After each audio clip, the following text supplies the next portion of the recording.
never get tired of that.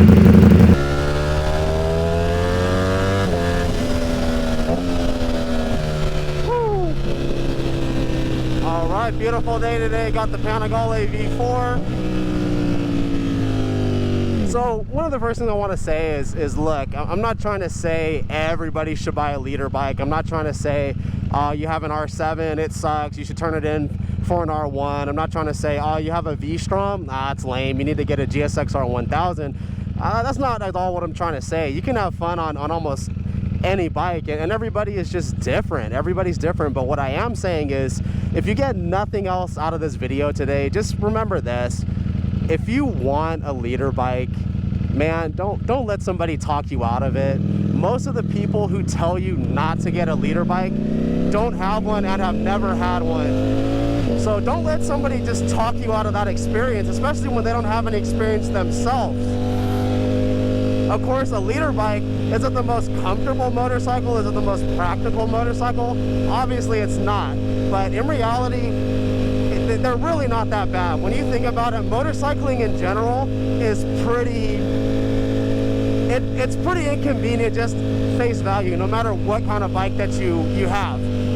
Whether it's a Goldwing, a liter bike, it doesn't really matter. There's certain things that you have to do as a motorcyclist that you don't have to do if you just took a car, right? For example, when you ride a bike, you kind of have to know what the weather is going to be like. You kind of have to know that along the way, for wherever places you're planning on stopping, you don't have to pick up anything that's too big or too heavy that's not going to fit in your backpack or fit in your saddlebags. You need to have all this gear with you. So for example, when you go to the gym, where are you going to put your helmet? Where are you going to put your jacket, your gloves?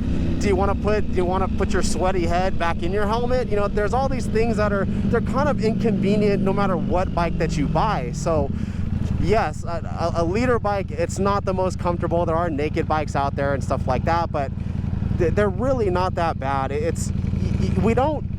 think sometimes we forget that we are in this hobby to have fun. We're in this hobby to have a good time. It's not always about improving your skills. Sometimes we get so fixated on doing the latest, low speed maneuvers, or going to the track all the time, or constantly working on your skills, which there's nothing wrong with that. That's fantastic. But a lot of times, I think a lot of motorcyclists forget that this hobby, it's about fun. It's not about the most convenient way to travel.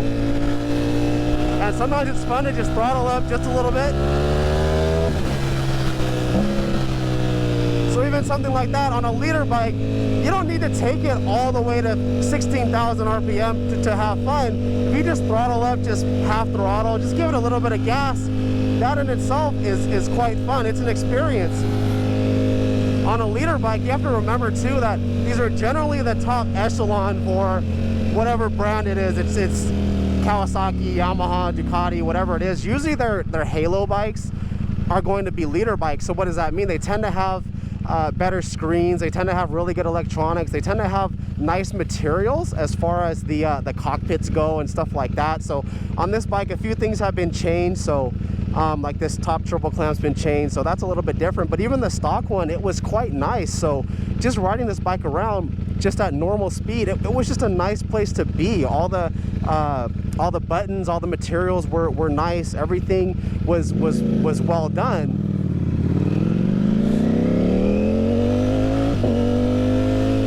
The quick shifter works really well. The engine's very smooth, so on a liter bike, they're meant to spin at 13, 14, 15, 16,000 RPM. So when you're spinning it just at 6, 7, 8,000 RPM, that engine is not working very hard. So it's very smooth. It doesn't feel labored or anything like that. And that's kind of, I don't want to say luxurious, but it's kind of what makes liter bikes more comfortable than you would think they would be. So a good example would be something like a Rolls-Royce Phantom. I mean, those cars, I think it's a twin turbo V12 in those cars, but I mean, they have almost 600 horsepower, right, in a Phantom. Now, is anybody going to be racing a Phantom? Does anybody need that much power to move a Phantom? I mean, they're heavy, but you don't necessarily need that much power. The reason why they have that much power is part of the experience is being able to just effortlessly accelerate. Part of the experience is the motor Part of the experience is the motor not having to work hard to get on the freeway and pass people. That's part of that luxurious experience. With a liter bike, oddly, it's kind of the same. Whenever I ride a bike of less power, then whenever that motor's struggling and I'm going through all these gears, I'm trying to get it into power band, it's kind of, and I understand that some people like that. Some people like going through the gears. They enjoy that, and that's totally fine. But for me, I'm kind of working hard. I feel like I'm doing too much, right? Whereas a bike like this, a liter bike, you can pretty much cruise in first and second gear everywhere, and you're gonna have power all throughout the power band. So some people, they look at the liter bike power band and they see that, well, yeah, it only makes 200 horsepower, you know, way up top in the RPM, so it's kind of quote unquote dead down low. Well, that's not really true. So yes, the power does come on strong up top. These are race engines, but they're still 1,000 cc's, and they tend to be some type of 4-cylinder typically. So they still have plenty of power down low. So just effortless acceleration, it kind of adds to that experience. It makes it quite comfortable to ride one of these bikes. So for liter bikes, do they get hot? Yes, they do. Horsepower makes heat. It's just the way it is. Is the fuel economy good on a liter bike? No, not really. You're probably gonna get 30 to 40 miles a gallon or so, but it's not horrible.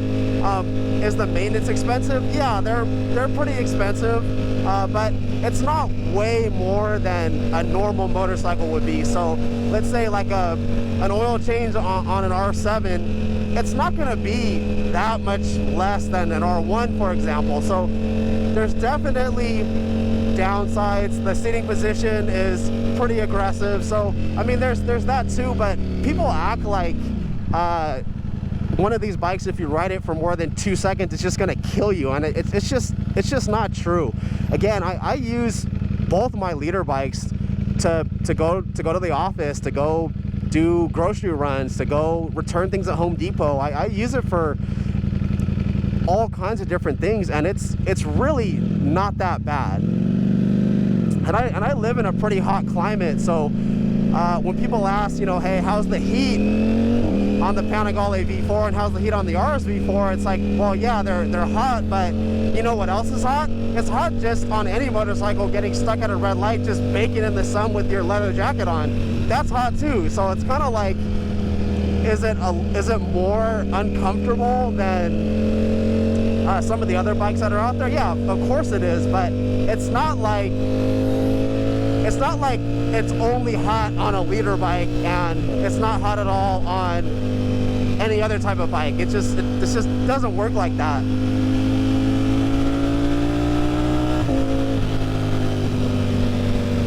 So with these liter bikes, they're meant to go 200 miles an hour. They're designed for that. So when you're just cruising on the freeway 60, 70, 80, 90 miles an hour, it's so effortless. They're just cutting right through the air. You have a big air bubble. I don't know if my Panigale V4 and my RSV4, they both have winglets, they both have aero, so I don't know if that is contributing. It probably is, but these bikes, they're super stable just at normal speeds, which is nice. When I'm on a I don't want to say lesser bike, but just slower bike, like last week when I rode the Panigale V2, the 2025, the redesigned one, even cruising at 90, 100 miles an hour, the RPM is super high. You get more vibration. The air bubble is not as big, so you're getting a lot of wind turbulence. It's you can tell it's kind of struggling even at that speed, whereas something like this, it's not going to struggle at freeway speed 80, 90 miles an hour, because it's designed to go over 200. And there's no experience like a liter bike. There just isn't. The power that you have, the RPM, the sound. I mean, when you hear an R1, an RSV4, a Panigale V4, CBR 1000 RRR, nothing else sounds like that. It's part of the experience. Even if you're not on a track, even if you're not taking it up to redline, just the sound alone, it's part of the fun. And again, I think we as motorcyclists, we take ourselves a little too seriously and we forget about that.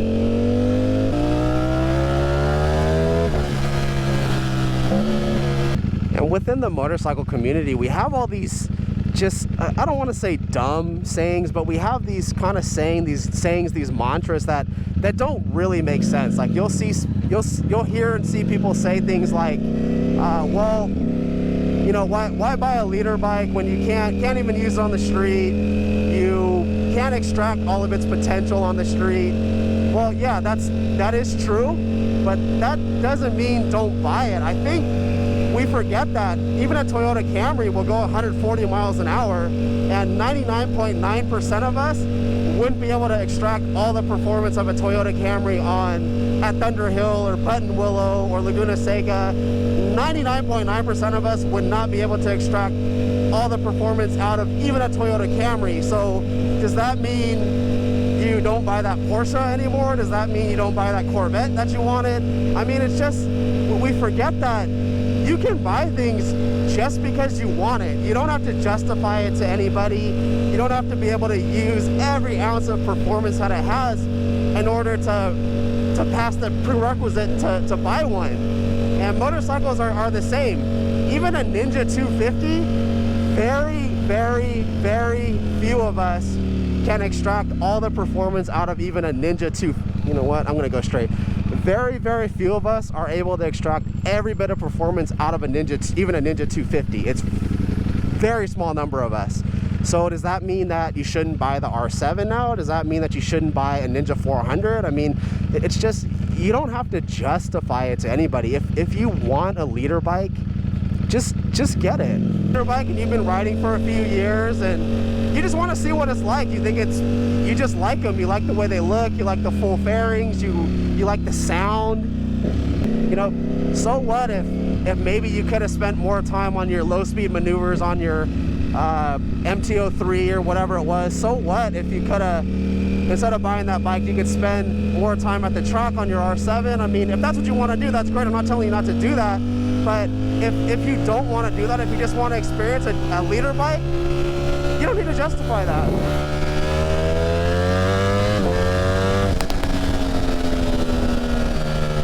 So you guys see here, just cruising 90 miles an hour, super stable.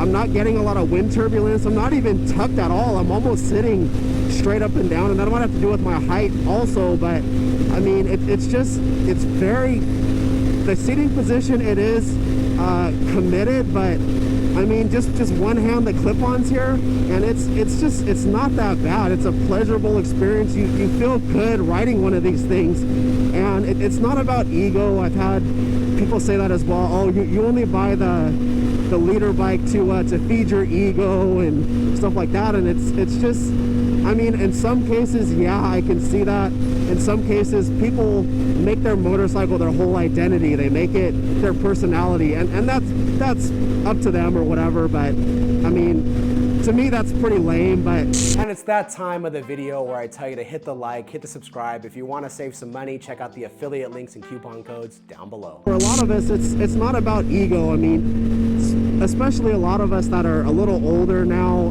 you know, 30s, 40s, around that age group, we know that nobody out there thinks you're cool based on the type of motorcycle or car that you drive. Nobody thinks that. I mean, you might get some questions here and there. You might get people stopping you saying, well, actually, you know, if you're on a Panigale or something like that, you're definitely going to get stopped and have people talk to you. But it's not about looking cool. It's not that those people, you know, think you're any cooler than anybody else. It's just they have a genuine curiosity. Or they're just friendly people, they're just kind people, and they want to just talk to you. But it's not about ego.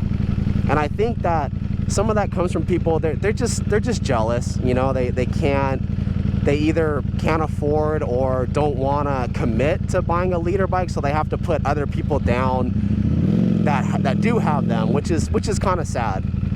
I think too, we need to remember that as we get older, our bodies start to deteriorate, your knees start hurting, your back starts hurting, and chances are you're probably not always going to be able to ride a motorcycle, period. And that period of time that you have to ride a sport bike is an even shorter amount, just because of the committed seating position and sometimes the weight and stuff like that. So don't wait. Don't say, oh, I'm gonna do it later, maybe someday. You know, life is short.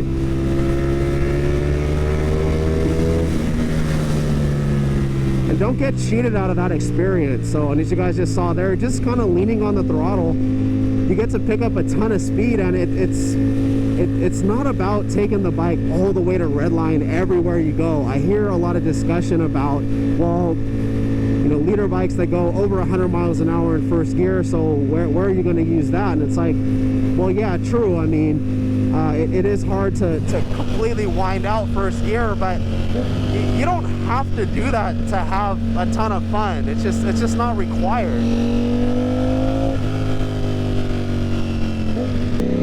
Okay, so let's go ahead and head back to the garage. I want to just check my notes here and make sure I didn't forget anything. This is an important topic, so let's go ahead and finish up there, and we'll see you guys back at the garage.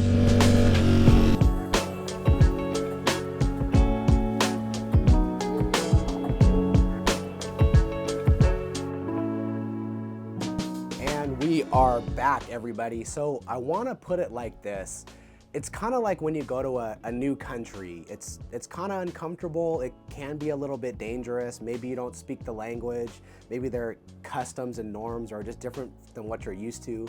Maybe the crime rate is a little bit higher than what you're used to, or maybe they're just different types of crime in this country. All risks, all certainly adds to a little bit of discomfort, but does that mean that you just don't go and you miss out on that opportunity altogether? The answer is probably going to be no, and liter bikes are kind of the same thing. There are some discomforts, there are a lot of things that are bad about liter bikes, but really it's all worth it when you consider the experience, when you consider we're at the pinnacle of superbike performance right now. We don't know what's going to happen with emissions. We know that they're probably not going to get any looser. They're probably just going to keep getting tighter. So we don't know what the super bikes in the next 10 years are going to look like. Are they going to be hybrid? Are they going to be electric even? Are they going to have these really big, heavy engines to get the power output that they need in order to meet emissions regulations? Are they going to sound different? We don't know, but right now we know that current superbike performance is at the very, very top. We are seeing unique engine layouts. We're seeing supercharged motorcycles now. We're seeing these crazy electronic systems that could never even have been thought of in years past. We're seeing advances in aerodynamics. Even the R1 is now coming with winglets. So why miss out on this opportunity to have this experience just because you're worried about the gas mileage being 40 miles a gallon as opposed to 55, or worrying about it's going to be a little bit hotter in the summer, or worrying about the tire wear is going to be a little bit more on a liter bike as opposed to an R9 or something like that. And not to say that, you know, everybody's financial situation is different. I totally understand that, but if you're just letting people talk you out of this because they think it's not going to work for you, don't let them take that experience away from you. My experience with having 2 liter bikes for a year, not being able to escape riding liter bikes, it's not like I had another bike to ride. It's not like when I was a little tired one day, or my back was kind of hurting, or I wanted something a little bit more convenient, I had the choice to ride my MT-09 or something like that. I didn't have that choice. I either had RSV4 or Panigale V4, and in this past year that has gone by, I don't regret that one bit. Yes, there are inconveniences, but I wouldn't trade it for anything. And I've had and rode other bikes, a lot of other bikes that are a lot more comfortable, more practical. I'd still rather have my Panigale V4 and RSV4. And in a way, it kind of reminds me of the whole beginner bike progression. So in the motorcycle community, we have this kind of set progression that everybody is supposed to follow. You're supposed to start on a Ninja 250 or 400, ride that for a few years, then you're supposed to ride a 500 or 650 for a few years, then get a 600, ride that for a few years, and then get a liter bike if you want to. There's just this progression that everybody just has to follow. And what ends up happening, at least from what I've seen, is people end up on bikes that they just don't like, they don't want to ride, and they end up quitting riding altogether. And no, I'm not saying if you're a beginner rider and you want a Hayabusa, I'm not saying to just jump on a Hayabusa. I'm not saying that. I'm saying if you ride a bike that you don't like, the chances of you quitting riding is much higher, and the chances of you not riding that bike as much as you can is also much higher. For a short period of time, for about a year, I had a Husqvarna Vitpillen 401. It wasn't my first bike. It's a 373 cc single cylinder, so basically meets the definition of a beginner bike. At the time I had other bikes to ride and stuff, but I had it to just kind of go around town and run errands and stuff like that. If I know for a fact, if that was my only bike, if that was the only bike that I had, I would not have rode near as much as I did, just because I bought the bike for practical purposes and not really because I liked it. So let me leave you with this. All the things that you hear about leader bikes being uncomfortable and unpractical, they are true. There's always a little bit of truth to every rumor, but it's not near as bad as what people make it out to be. And for me, it's not a reason to not buy one, to not experience one. The experience itself it's one of a kind. You can't match it on any other motorcycle out there. So if you want a leader bike, if you've been thinking about it, if you've been mulling it around, but you've just let people talk you out of it, don't do that. Life's short, enjoy it. This hobby, it is about fun. It's not about trying to become a professional motorcycle rider. It's not about trying to become a motor officer for a law enforcement agency that's really good at low speed maneuvers and stuff like that. That's not what this hobby is about. This hobby is about having a good time. So let's enjoy ourselves. If you want that leader bike, go ahead and get it. If you haven't already, hit the like, hit the subscribe, check out the coupon codes and affiliate links down below. And until next time, guys, see you on the next one.